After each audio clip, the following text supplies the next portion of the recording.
Welcome back to another episode of the AFC Newsroom. I'm your host, Brian Jodice, and I'm here today with Chris Papst of Fox 45 out of Baltimore. And Chris, we're going to talk about your new book, Failure Factory, and candidly, your work we've cited here at AFC throughout the years when we talk about education reform, the need for more school choice, or just what's happening in some of these inner cities. And so really excited to talk about the book, which I'm actually currently reading. I've got it right here.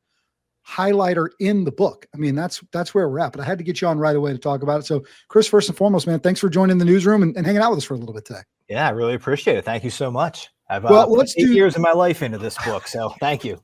You have. And when you pick this up and read it, you'll see, I mean, this is a long-term project, this Project Baltimore. We'll talk about how that started. But what I love to do off the top is maybe this is the first time our audience has got a chance to see you and hear from you, whether you're watching us on YouTube, on X, or whether you're listening on the podcast feed as well on Spotify. So we're grateful however you got here. But maybe just tell everybody a little bit about yourself, right? Who's Chris? Where'd you come from? What was your educational journey like? Because I think it helps set the stage.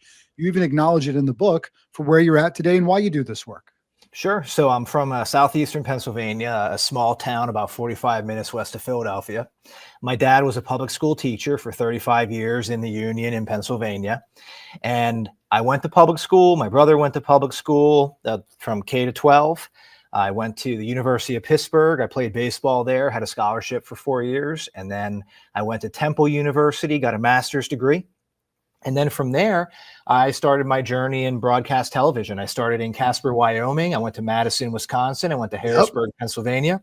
I then went to Washington, D.C. I worked there for a couple years. I launched the I-Team, the investigative unit, at the ABC News affiliate in Washington, D.C. And then this concept came up at Project Baltimore, Fox 45 in Baltimore, and I came here.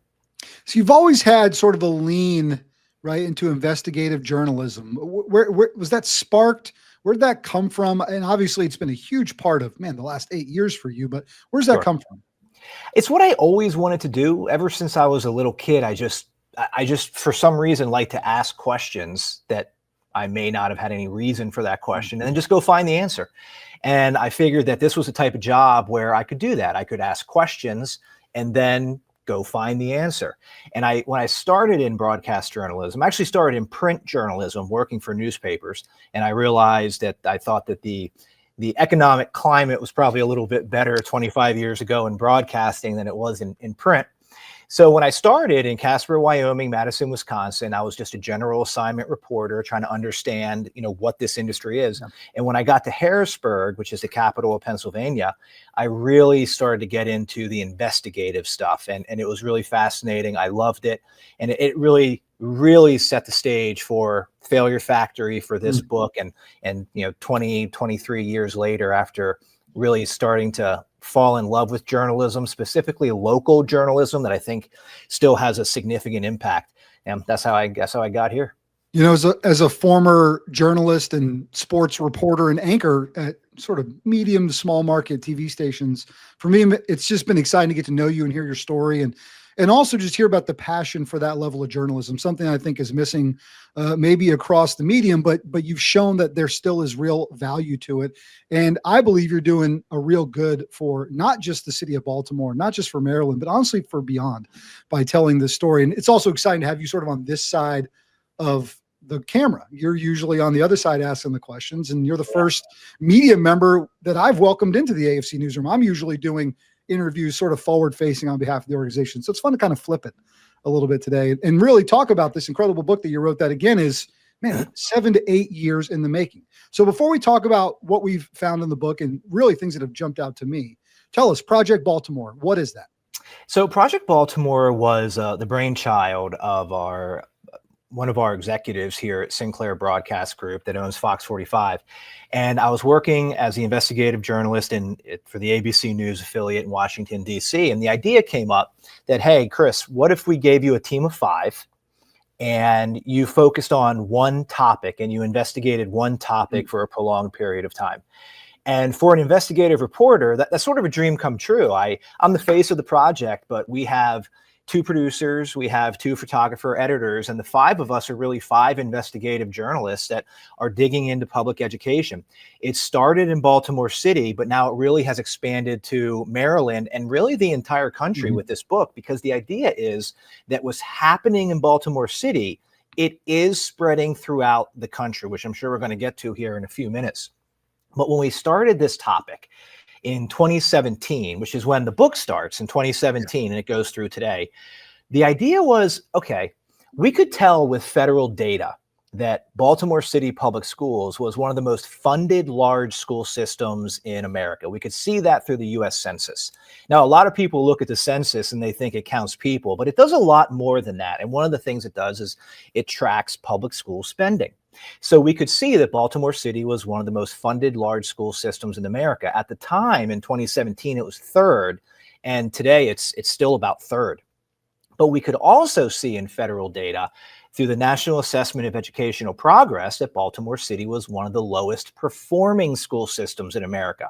So we go back to, I like asking questions and figuring out answers. Yeah. So why? Yeah. What else is involved in that? Right. Exactly. How do you have one of the most funded large school systems, but one of the lowest performing large school systems that has been that way for many, many years? And that was how Project Baltimore got formed.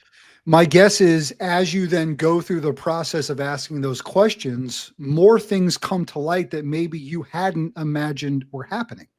We'll get to that in a moment, right? And we'll get to that because we learned something very early in the book in Winners or Losers. You start to learn about something that's happening in schools that maybe you hadn't anticipated. But what I love is you start this book off with right into a legal transcript. I mean, you really set the tone for what this is going to be about. So tell us a little bit about that. So I start the book with me on the stand in a court case, and I am being questioned by an attorney about stories that we were doing. Now, when we first started Project Baltimore in 2017, and I came to Baltimore, I didn't really know anybody here. This was a new city to me. I had not lived in the area. So I did what investigative journalists do, which is we pull data and we look at the data and we try to find outliers. And the outliers in that data generally tell a good story, a good report. So I had pulled a bunch of state testing results, and I had learned that there were 6 Baltimore City schools that did not have a single student proficient in anything. Not a percentage point, none, zero students. Not one kid. And those are, when you heard me at the beginning talk about citing the work you've done there, I've used it. I know we have throughout AFC when we've talked about just sort of this real need for education reform, because that paints such a bleak picture that zero students at all. Zero. In 6 schools were not proficient in math or English, proficient in nothing. So I found that data, we did a story on it, and it went national. And obviously it should. That is an incredibly alarming number, especially when we talked about, what we just discussed, which is one of the most funded school systems in America. So when that happened, I had a lot of teachers start reaching out to me saying that their grades were being changed by the administrators in their schools. Failing grades were being changed to passing so that kids could move from grade to grade. So what I did was I filed a public records request with the school system, and I wanted to find out how prolific this was. And my public records request was for grade changing investigations, emails about grade changing, things like that. And the school system gave me nothing. They didn't give me anything, not one word, not one page. So we sued them. And we start the book with me on the stand after we sued Baltimore City Public Schools for violating Maryland's Public Information Act, the release of public documents. And it's me on the stand talking to the judge, explaining why these documents are so important, why the public needs to see them. So you file that public request because you start getting a lot of information sent to you from parents, teachers, and you end up on school campuses. You paint this picture in the very first chapter, Winners and Losers, of sort of this confrontation outside of a school, really kind of going to just get some answers, but you can't get any. So, but you're gathering, word's starting to spread a little bit. People are sending you things. So you had no choice but to take that action because they wouldn't cooperate. Sure. So this was something new to me. I had mentioned that I worked in Wyoming, Wisconsin, Pennsylvania, DC. I lived in Northern Virginia. It was new to me how Baltimore handles the media, which essentially is go away. We're not going to talk to you. Right. And I didn't, that was new. So I come in, I think one of the advantages that I had in writing this book and coming to Baltimore was that I was not part of the culture and I didn't understand the culture. And when I got here, I wasn't going to be part of the culture.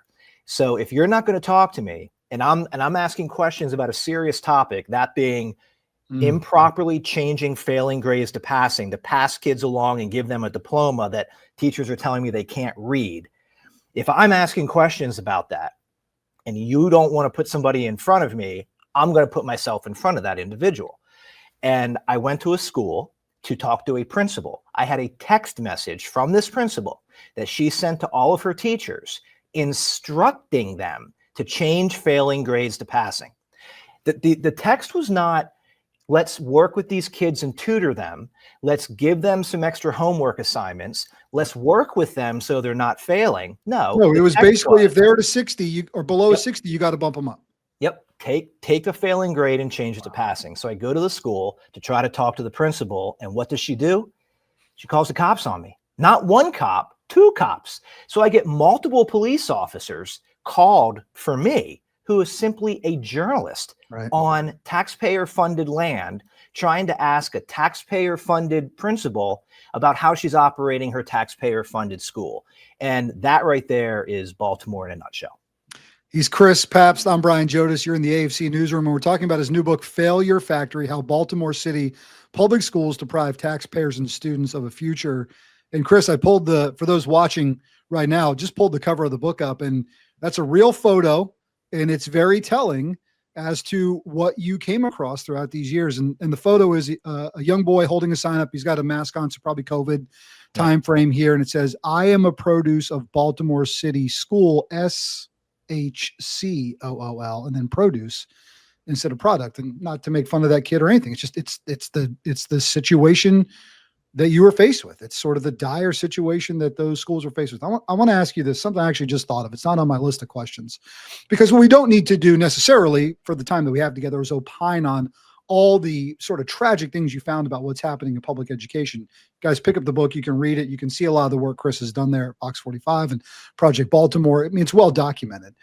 So through this, though, what I would hope would be one of the beneficial parts of the job, because this isn't easy, unearthing all this and sort of having to be the voice to, deliver this news, is you do get to meet real people along the way. You get to have, I would think, some real experience with people that just want the best for their kids, including you met a mom in the projects and had a pretty humbling experience.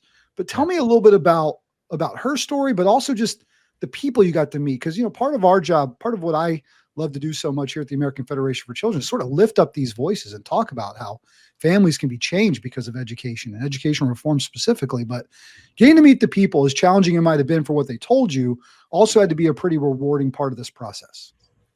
It's part of the reason you get into journalism, specifically local journalism. National journalism is a very different thing than local journalism, because I live in this community. Yeah. I'm not somebody who lives in New York City that travels to Alabama and does stories. Like, I live here.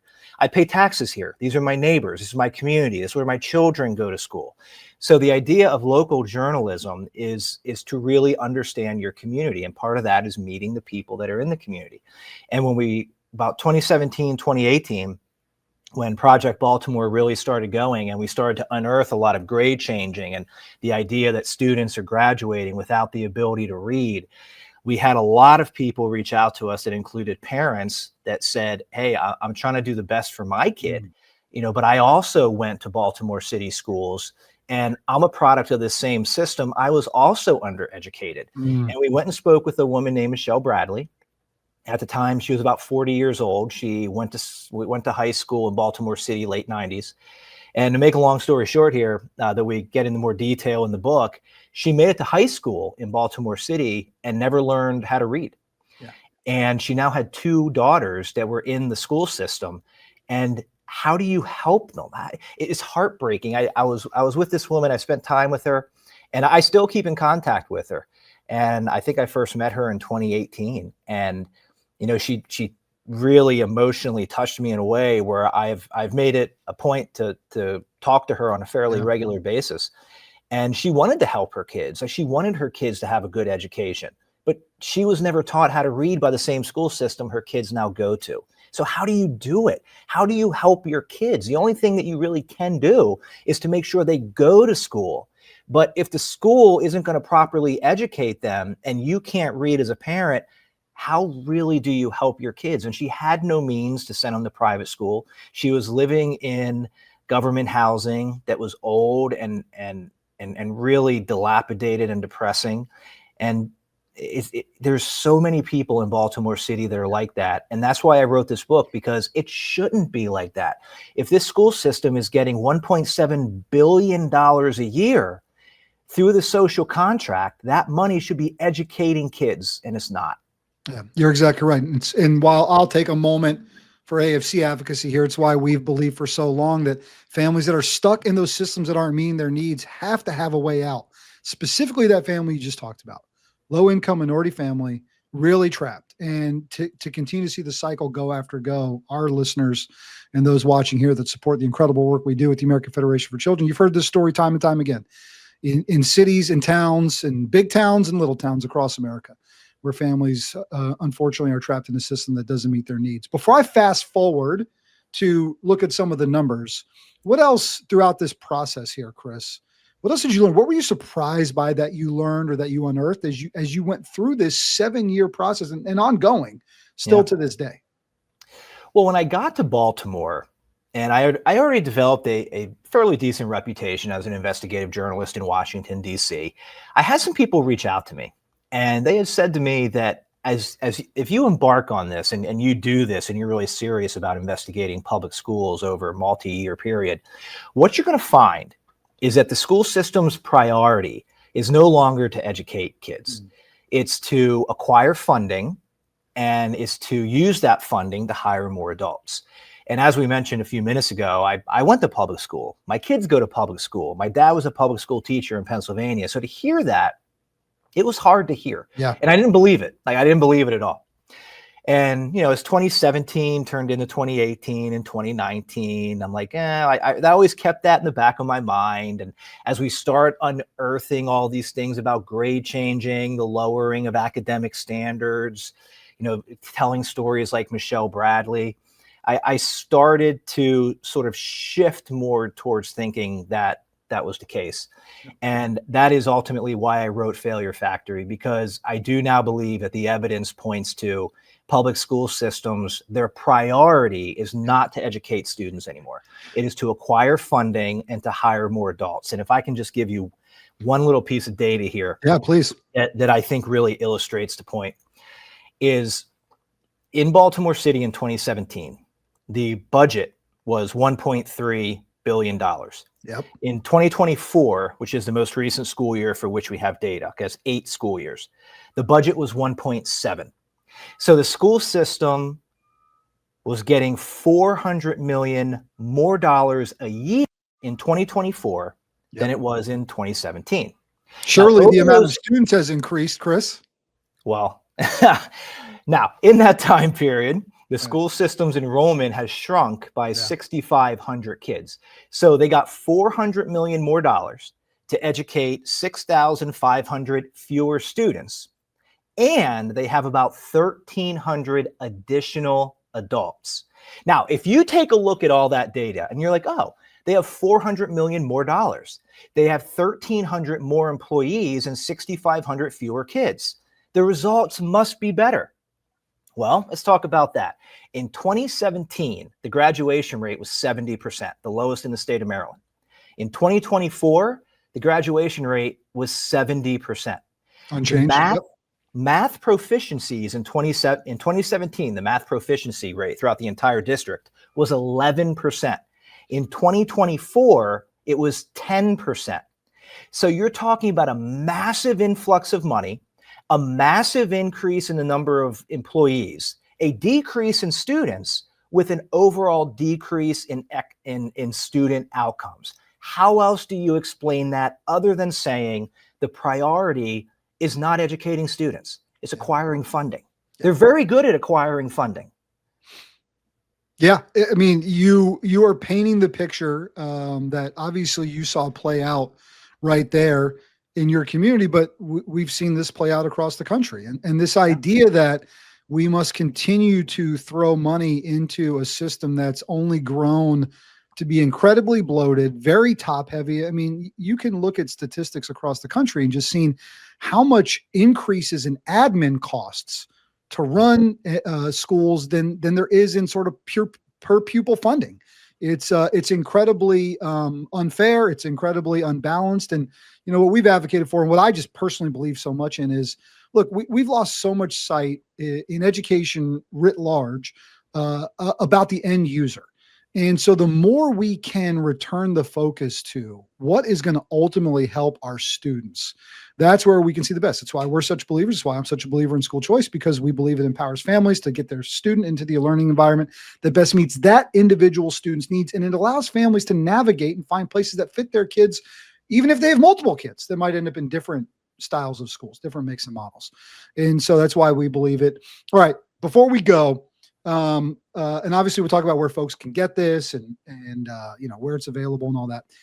How do you, I want some optimism, right? How does this get better, Chris? You've seen through some really tough times, and you paint a picture of what is a really heavy challenge.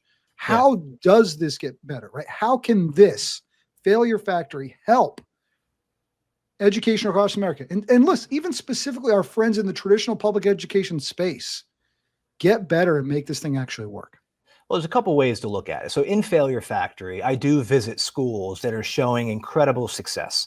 Schools that have the same funding, schools that draw kids from the same economically depressed neighborhoods that are seeing success. They are seeing their test scores, or seeing their graduation rates, or seeing their students achieve at a much higher level than their peers. So there are examples in the book where, and this is in Baltimore, like there are shining examples in Baltimore of things that are going really well. So those answers are there. And generally, I mean, if you just want one little answer that wouldn't cost any additional tax dollars, one of the main things that you hear from teachers, one of the main problems that's an obstacle to learning, is keeping misbehaving students in the classroom. And it's not a shocking thing to hear, but if you talk to any teacher who has 30 kids in a classroom and there's one kid who is acting out, that one kid will disrupt the learning of the other 29. But in many school systems, specifically urban school systems like Baltimore City, they do not want to address that issue. And the reason they don't want to address it, and these are not Chris Papst's words, these are the words of Baltimore City Public Schools, is that generally it affects young minority males. That is generally what they say, not me, who are the focus of the suspensions and the focus of the arrests. So the school system decides they don't want to take that action anymore. They don't want to take the discipline anymore. And in Failure Factory, I talk about the data. And in Baltimore City schools over a 10-year period, arrests in the school dropped 98%. 98%. So what they're doing is they are simply no longer holding students accountable for what they're doing. And it's keeping those kids in the classroom, the kids that are disruptive, and it's disrupting the learning of every other child. If you want an answer, it's very simple. Yeah. You have to get the disruptive kids out of the classroom. And if I can say one more thing about that, it's not just that it disrupts the learning of the other kids. It makes teachers not want to be there. You look at a school system like Baltimore that has an immensely high turnover rate. I have talked to the teachers. They're in the book with their names and their faces. And they say the environment is why they're leaving. It's not the pay.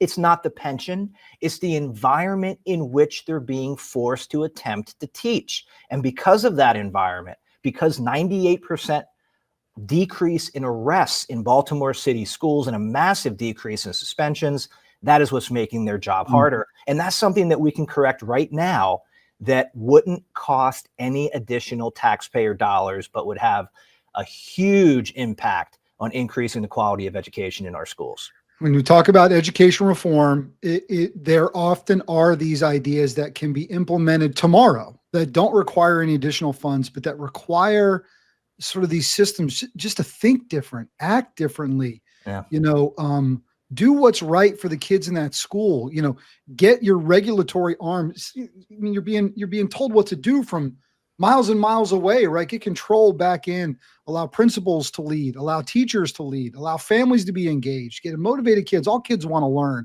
There's so many different things that can be folded into this. Chris, before we go, anything else in there you want to tease people with to entice them to pick the book up, and then also tell them where they can find it? Sure. I think one of the main things that we've seen in public schools throughout the last 10 or 20 years is simply the lowering of standards. Yeah. And it's school systems that are bringing the standards down to where the students are instead of attempting to elevate the students to where they need to be. And in Failure Factory, I talk about what is in school board policy that everybody in America can look at and see if they see these policies that don't seem like a big deal that are. I put them in the book so that people can see, hey, if one of these policies is in your school system, it's an indication that student outcomes are declining and the school system is trying to get more kids to pass without properly educating them. They're lowering their economic standards. One of them, real quickly, the 50% rule. A lot of people talk about that in education. And in Baltimore, the 50% rule says that the minimum grade a student can get is a 50% for a quarter or semester or marking period. Okay. That student doesn't even have to show up to class. They got a 50. They get a 50%. And a passing grade in Baltimore City is a 60.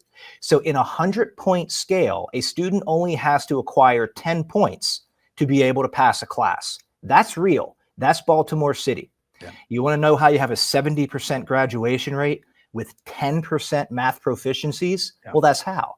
Because they're passing kids that aren't properly learning the material or mastering it for that particular grade level.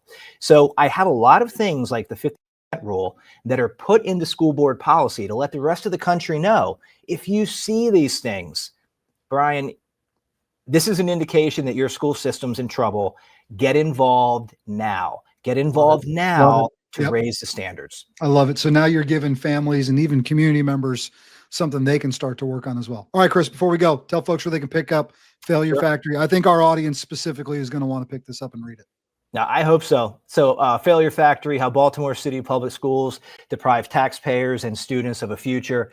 Anywhere books are sold, Amazon, Barnes & Noble, Goodreads. You can get it at any bookstore in the country. If they're not carrying it, they can certainly order it for you. And please reach out to me. Let me know what you think. If you get a copy of the book and you read it, I'm really interested in what people think about it, especially people in your audience that are engaged in this topic. And people all around the country. I wrote this book because people need to know what is happening in our public schools. A society cannot thrive with a failing school system. And over the past 20 years, public schools in America, they're in decline. I'm not sure I've ever heard anyone say they're on the rise. They're in decline. We need to reverse that. We need to get involved and fix it. You're here. He's Chris Papst. The name of the book is Failure Factory, How Baltimore City Public Schools Deprive Taxpayers and Students of the Future. Chris, it was great to peel this back with you. I continue to read through this and I'm excited to get it finished up and share this with members of our team, but also members of our community. Here's what you do, guys. When you pick this book up, read it, then go on wherever you bought it, Amazon specifically maybe, and leave a review, right? It's going to help Chris throughout the process, help him reach more people with this really important story. This is something that we can learn from and we can help better education across the country because of it. Chris, great to talk to you today. Sir, thank you. Really appreciate it. I'm Brian Jodice. Thanks for joining us in the AFC Press Newsroom, and we will see you next time.